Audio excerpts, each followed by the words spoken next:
નમસ્કાર. અચ્છા, ક્યારે એવું વિચાર્યું છે કે બાળકોને ટીમમાં સાથે મળીને કામ કરતા કેવી રીતે શીખવી શકાય? એ પણ કોઈ લાંબા ચોડા લેક્ચર આપ્યા વગર? બસ, આજે આપણે એવી જ એક મસ્ત મજાની રમત વિશે વાત કરવાના છીએ જે આ કામ છે ને એકદમ સહેલાઈથી કરી દે છે. રમતનું નામ છે ભરતી અને ઓટ. ચાલો જોઈએ કે આ રમત રમવા તાલમેલ કેવી રીતે શીખવી શકાય. ખબર છે, આ સવાલ મોટાભાગના માતાપિતા અને શિક્ષકોને મૂંઝવતો હોય છે કે ભાઈ બાળકોને ટીમવર્ક અને કોઓર્ડિનેશનનું મહત્વ સમજાવવું કેવી રીતે, અને એ પણ પાછું મજાક મસ્તી સાથે. તો ચાલો આનો જવાબ આપણે આ એકદમ સિમ્પલ સાદી રમતમાં શોધીએ. રમત કેવી રીતે રમવાની છે એના પર તો આપણે આવીશું જ, પણ એ પહેલાં એ સમજવું બહુ જ જરૂરી છે કે આ દેખાવમાં સાવ સાદી લાગતી રમત બાળકોના ડેવલપમેન્ટ માટે આટલી બધી પાવરફુલ કેમ છે.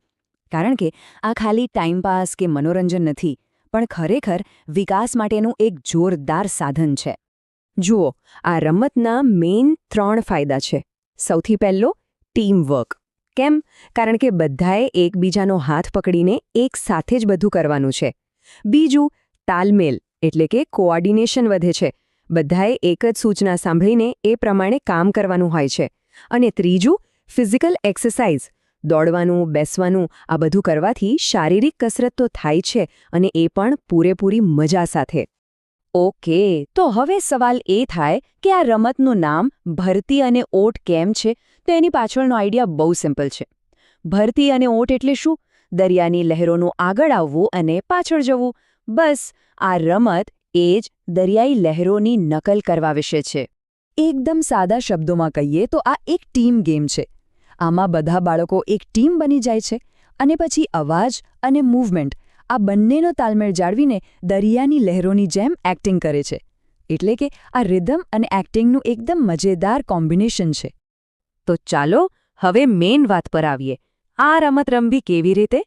ટેન્શન ના લેશો, નિયમો એકદમ જ સહેલા છે. ચાલો સ્ટેપ બાય સ્ટેપ બધું સમજી લઈએ. શરૂઆત કરવા માટે શું કરવાનું?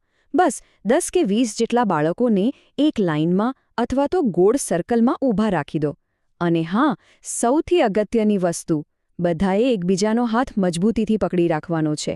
જુઓ, અહીંથી જ ટીમવર્કની શરૂઆત થાય છે. હવે ગેમનો ફ્લો એકદમ સિમ્પલ છે. એક લીડર હશે જે કમાન્ડ આપશે. જ્યારે લીડર બોલે ભરતી, ત્યારે બધાએ આગળ દોડવાનું, અને જ્યારે લીડર બોલે ઓટ, ત્યારે બધાએ પાછળ જઈને બેસી જવાનું. બસ, આ 2 જ મેઇન એક્શન છે. તો પહેલો કમાન્ડ છે ભરતી. જેવો જ લીડર જોરથી બૂમ પાડે ભરતી, એટલે તરત જ બધા બાળકોએ સાથે મળીને ઉ ઉ એવો મસ્ત મજાનો અવાજ કરવાનો છે અને લગભગ 5 ડગલા આગળની તરફ દોડવાનું છે.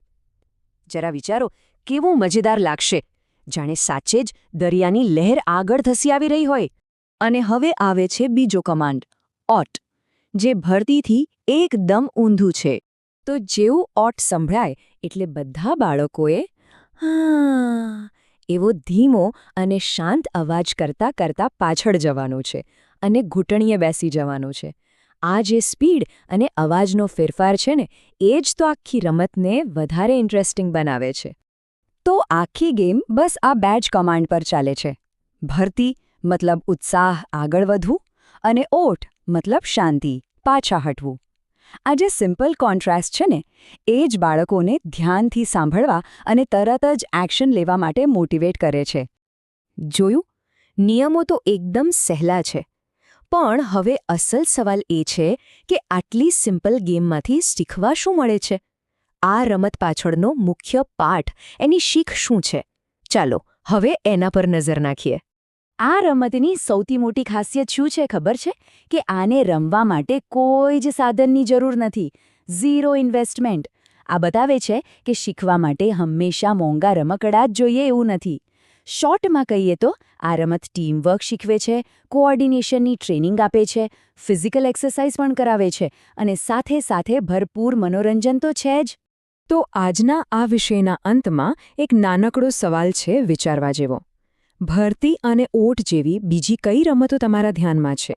એવી રમતો જે બાળકોને કોઈ ભાષણબાજી વગર બસ રમતા રમતા જ ટીમવર્ક અને સહકાર જેવી અગત્યની સ્કિલ્સ શીખવી જાય. આના પર જરૂરથી વિચારજો.